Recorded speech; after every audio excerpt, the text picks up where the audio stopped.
Hello, good evening all. It's myself, Dr. Ashish Shinde.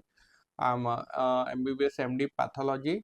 Right now, we are discussing about PG NEET PG questions, uh, questions about Express PG that are we are conducting an exam, online exam for your practice. Okay, starting with the first question. First question we are having: histology shows amorphous extracellular eosinophilic material with green birefringes on Congo red under polarized light. Okay, these are apple green color shades material, extracellular material that are deposited. Okay, so first we always and always consider your amyloidosis as your first option.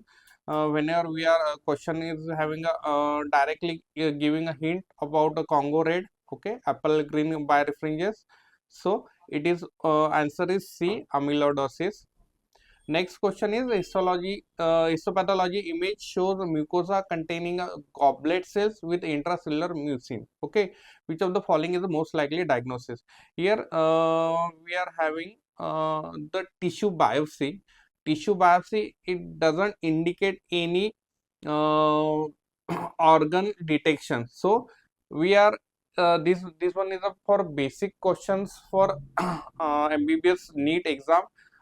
So we are having just identify the goblet cells and columnar lining in the section. So from this picture we are having a clue that these are a goblet cells, large vacuolated cells along with the columnar epithelial lining. So it must be, prior your mindset should be consider Barrett esophagus, and it may be a intestinal metaplasia, it may be a intestinal metaplasia, but the other findings in this biopsy is not concluding that this one is a biopsy from the stomach, or a question not concluded that this one is a case of a stomach biopsy. So we should consider it as only a Barrett esophagus and not a intestinal metaplasia. Okay. Next, third one is the histopathology image shows central lipid vacuoles surrounded by the fibrin ring with epithelioid cells giving a donut-like appearance. This finding classically associated with the which of the following condition? Okay, this one is uh, this one is a donut granuloma. Okay, this one is associated with the Q fever. Tuberculosis, in tuberculosis, why it is not a tuberculosis? Tuberculosis having a epithelioid granuloma, epithelioid cells, Langerhans type of giant cells. Okay, multinucleate giant cells surrounded by epithelioid cells. Okay, sarcoidosis is having a non-caseating granuloma. Brucellosis also is not an option. Q fear, why it appears, what is Q fear? Why is Q fear? It is donut like granuloma having a central fat globules, okay, surrounded by the inflammatory cells, and granuloma. Huh. The next question is histopathology image shows black granular deposits in the tissue section, which stain most likely used to demonstrate this staining. Okay, this finding. Okay, this one is a liver biopsy stain, liver biopsy. Okay, having a hepatocytes with intracellular calcium deposition. Okay, this one is a special stain for calcium deposition, and these are 3 to 4 different stain we use. Okay, one course of stain is used for calcium deposition.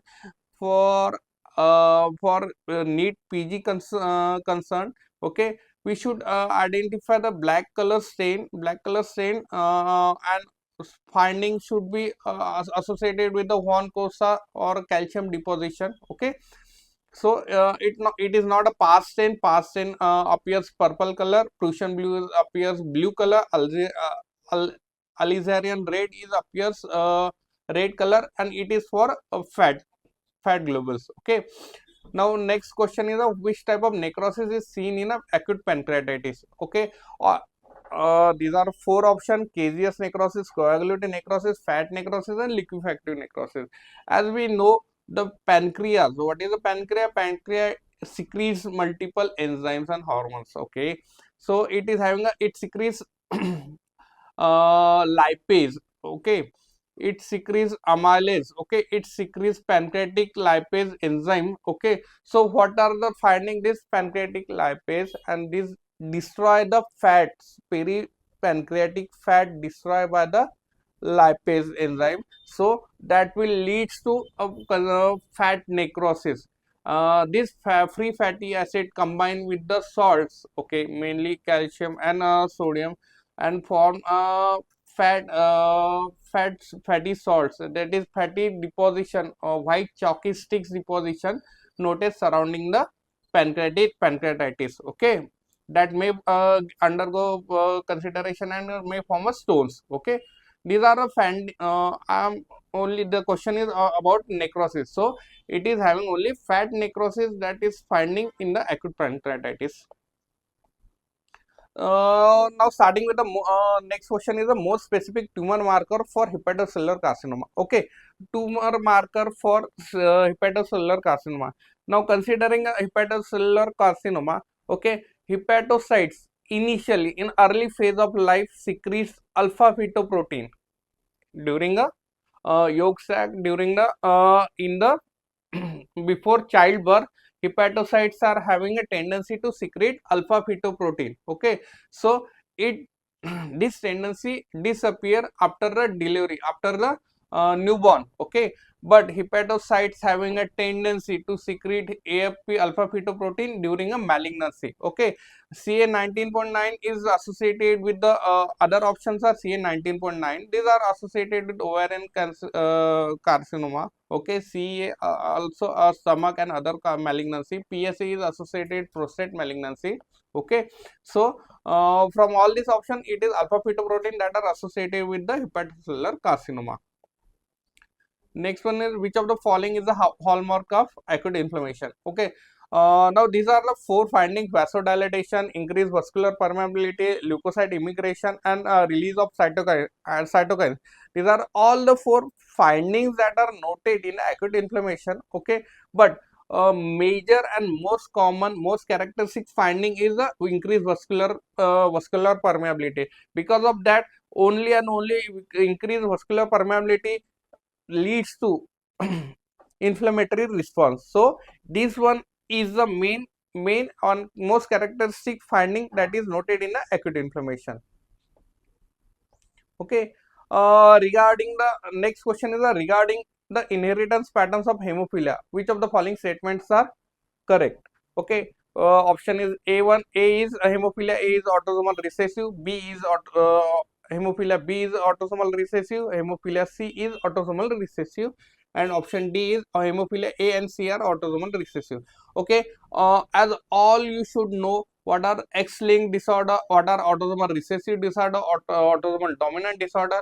So most common tendency for hemophilia A and hemophilia B is these are X-linked disorder. So it is not autosomal disorder. So most likely and most correct answer should be hemophilia C. It is autosomal recessive disorder. Okay. Now next question is a 45-year-old alcoholic present with a hepatomegaly. A liver biopsy shows a swollen hepatocytes with a clear vacuole pushing the nucleus to the periphery. What should be your diagnosis? Okay, in this finding, in this clinical scenario, okay, hepatocytes are having an accumulation of fat globules that are pushing the nucleus to the periphery. These are why amyloidosis? Not amyloidosis associated extracellular protein deposition. Hyaline degeneration should be again it is having a extracellular deposition. Ballooning degeneration is another condition in which there is necrosis and necrosis and shrinkage of the cells noted. Okay, fatty changes is associated fatty changes of liver is the most common condition and associated with the fat deposition. Fatty globules deposition leads to peripheral pushing of the nucleus. Next question is a neutrophil undergo a form of beneficial suicide in which it releases a chromatin fiber to trap and kill the microorganism. This process involves citrullination of specific amino acid in a histone. Which amino acid is involved? Okay. Now its answer is arginine, and the process is known as NET trap. Okay, NET means nucleic neutrophil extracellular trap. Neutrophil extracellular trap is involvement of uh, 3 to 4 components. Okay, it is having a DNA, histone, microorganism, and the purpose microbial protein, antimicrobial protein. Okay, and the purpose is for neutrophil is to kill the organism outside. Extracellular, outside means what? Outside the cell. Extracellular destruction of the microorganism. Okay, lysine and methionine, these are not responsible or not involved in neutrophil extracellular trap process. Okay, so answer is arginine. Next one is a 7-year-old child present with the osteosarcoma. His mother had a breast cancer at 32 years. Maternal uncle died in brain tumor in his 20s.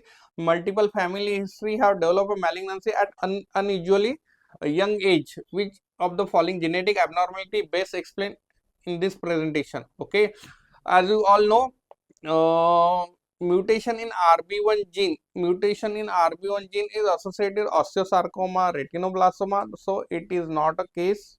Okay, association with the retinoblastoma, it is a patient is not having a retinoblastoma. Okay, APC gene mutation associated with the intestinal polyp and intestinal malignancy. Germline TP53 mutation is the correct answer. Why? It is having a autosomal recessive mutation and associated multiple. This one is a tumor tumor suppressor gene. Okay, this mutation leads to formation of multiple hereditary disorder. Okay, BRCA1 and this one BRCA1 gene is associated with the ovary breast malignancy and ovarian malignancy. So the option C is the correct answer, that is germline TP53 mutation.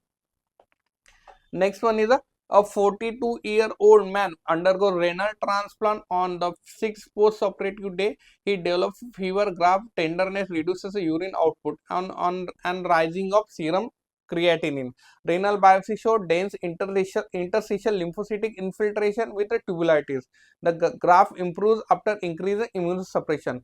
This type of graph rejection is best classified as a, the answer is option are hyperacute rejection, chronic rejection, acute cellular rejection, and acute antibody mediated rejection. The answer is acute cellular rejection. Okay, why it is not a hyperacute rejection? Hyperacute rejection occurs after 6 to 24 hours. Okay, 6 to initial phase of transplant. Okay, chronic rejection requires having a duration, longer duration. Acute cellular rejection, it is what is, it is associated hypersensitive reaction. It is associated with the T T lymphocyte association. It is associated, the finding that are noted in these are lymphocyte infiltration in the interstitial and tubulitis. These are the initial and most common, most general finding noted in acute cellular rejection. Okay, these are all the question we are having in your exam. Okay, so best luck and hope you are solve the correct answer. Thank you.